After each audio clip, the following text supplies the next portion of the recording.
Class 9 के भैया बहन, डेमोक्रेटिक पॉलिटिक्स के पाठ 5 संस्थाओं के कामकाज का अध्ययन अभी करने जा रहे हैं।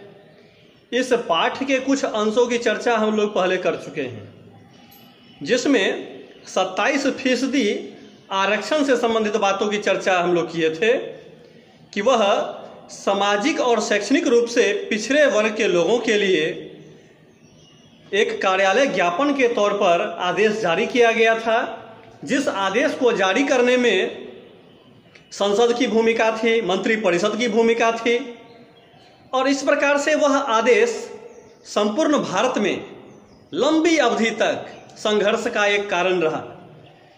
इसके पक्ष और विपक्ष में अनेकानेक बातें कही गई और इस विवाद को निपटाने का काम सर्वोच्च न्यायालय के द्वारा किया गया। उस कार्यालय ज्ञापन में जिन बातों की चर्चा थी उसे संशोधित करके सरकार के द्वारा ये पारित किया गया था। तो इन बातों की चर्चा हम लोग पहले कर चुके हैं। आज हम लोगों को ये देखना है कि किसी लोकतांत्रिक व्यवस्था में राजनीतिक संस्थाओं की क्या आवश्यकता है, राजनीतिक संस्थाओं की क्या भूमिका है, इस बारे में हम लोग चर्चा करने जा रहे हैं। तो अपनी पाठ्य पुस्तक लोकतांत्रिक राजनीति एनसीईआरटी से संबंधित है। इस पुस्तक को आप देखेंगे पेज नंबर 88 में इस टॉपिक की चर्चा है। मैं भी आपको बताने जा रहा हूं, इसे भी ध्यान से सुनना है और पाठ्य पुस्तक में दी गई जो कुछ जानकारियां हैं उस पर भी ध्यान देना है। हम लोगों ने एक उदाहरण के माध्यम से यह देखा है कि सरकार कैसे काम करती है। ये सरकार का काम करने का जो तरीका है वह चैनल पर आधारित है। एक श्रृंखला से निकलकर दूसरी श्रृंखला, दूसरी से तीसरी श्रृंखला, अनेक यह चैनल से पास करके वह कोई आदेश का रूप धारण करता है, वह कोई जैसे कानून का रूप धारण करता है। तो किसी भी देश को चलाने में इस तरह की कई गतिविधियां शामिल होती है। उदाहरण के तौर पर सरकार पर नागरिकों की सुरक्षा सुनिश्चित करने और सबको शिक्षा एवं स्वास्थ्य सुविधा मुहैया कराने की जिम्मेदारी होती है। यानी सभी नागरिक शिक्षित हों, यह भी जवाबदेही है, और नागरिकों का हर वर्ग अपने आप को सुरक्षित महसूस करे, अर्थात उनकी सुरक्षा की व्यवस्था सरकार करती है। तो वह इसके लिए कर इकट्ठा करती है, टैक्स वसूल करती है। किससे टैक्स वसूलती है? तो स्वाभाविक है कि जिस नागरिक समूह पर वह शासन कर रही है, अर्थात सरकार जो शासन कर रही है, उसी नागरिक समूह से वह कर वसूल करती है। तो सरकार इसे सेना, पुलिस तथा विकास कार्यक्रमों पर खर्च करती है। वह विभिन्न प्रकार की कल्याणकारी योजनाएं बनाकर उन्हें लागू भी करती है, और कुछ व्यक्तियों को इन गतिविधियों को चलाने के लिए फैसला करना होता है, कुछ लोगों को इन्हें लागू कराना होता है। अगर इन फैसलों या फिर इन्हें लागू कराने में कोई अगर विवाद की स्थिति होती है तो फिर उसके लिए न्यायपालिका देखने का काम करती है। न्यायपालिका निर्णय करती है क्या सही है, क्या गलत है, इससे संबंधित बातों को न्यायपालिका देखती है। तो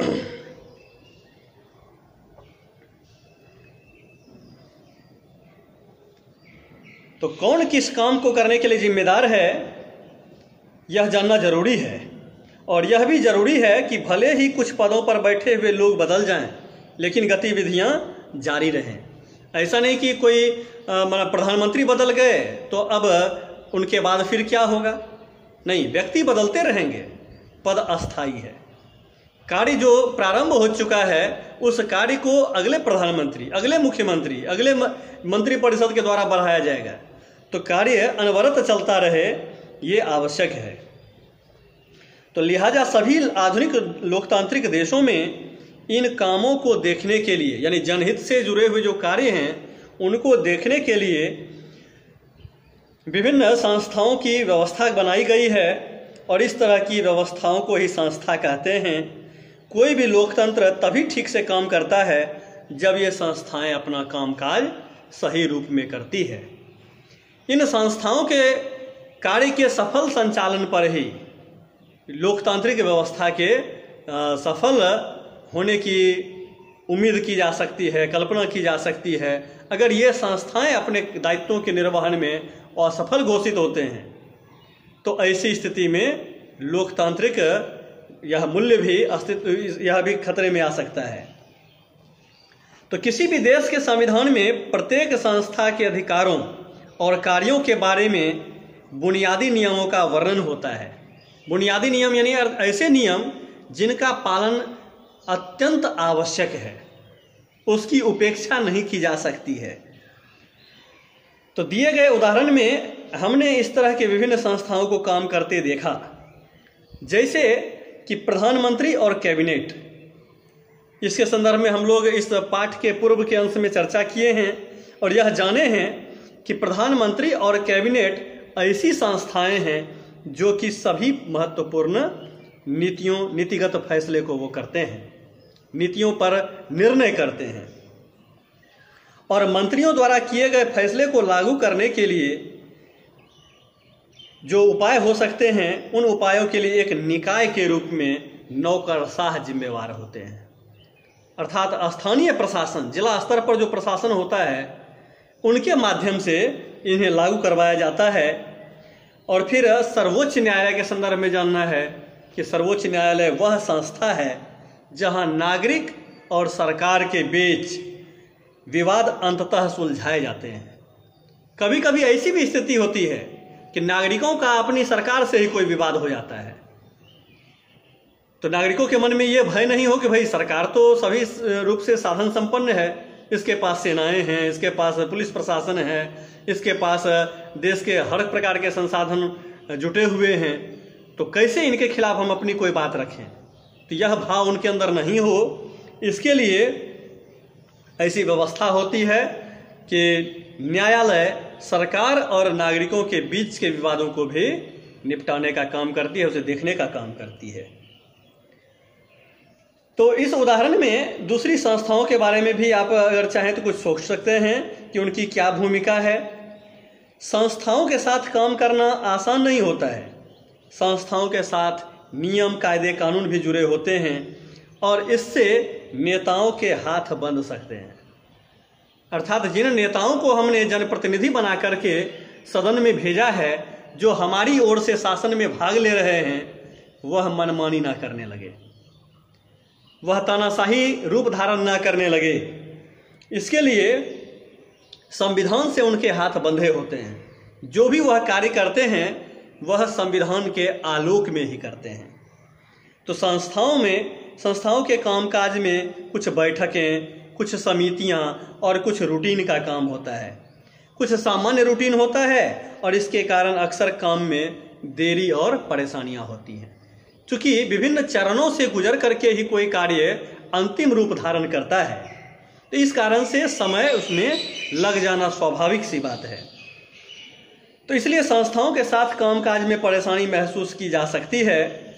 सामान्य रूप में ऐसे में कोई व्यक्ति ये सोच सकता है कि एक ही व्यक्ति अगर सारे फैसले करे तो समय की बचत हो सकती है, हो सकता है कि वह फैसला ज़्यादा अच्छा हो जाए, ऐसी बात वो सोच सकते हैं। लेकिन हमें यह ध्यान देना है कि हम लोकतांत्रिक शासन व्यवस्था के संदर्भ में अध्ययन कर रहे हैं और लोकतांत्रिक शासन व्यवस्था में जनता ही सर्वोच्च होती है। तो जनता के प्रतिनिधि से बगैर चर्चा किए अगर कोई व्यक्ति निर्णय ले ले तो हो सकता है कि वह जनता के हित में ही लिया गया हो, लेकिन उसकी प्रक्रिया अलोकतांत्रिक है, इसलिए इसे कभी भी सही नहीं ठहराया जा सकता है। तो इस प्रकार की जो सोच होगी वह लोकतंत्र की बुनियादी भावना के अनुकूल नहीं है।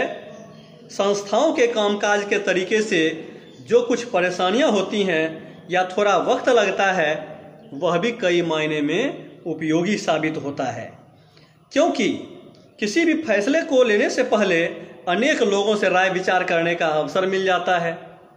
संस्थाओं के कारण एक अच्छा फैसला झटपट करना आसान नहीं होता है, लेकिन संस्थाएं बुरा फैसला भी जल्दी ले पाना मुश्किल बना देती है और इसी कारण से लोकतांत्रिक संस्थाएं जो है वह काफ़ी महत्वपूर्ण हैं। लोकतांत्रिक सरकार में इन संस्थाओं पर बहुत अधिक बल दिया जाता है। पाठ के अगले अंश में हम लोग संसद के संबंध में चर्चा करेंगे। तब तक के लिए धन्यवाद।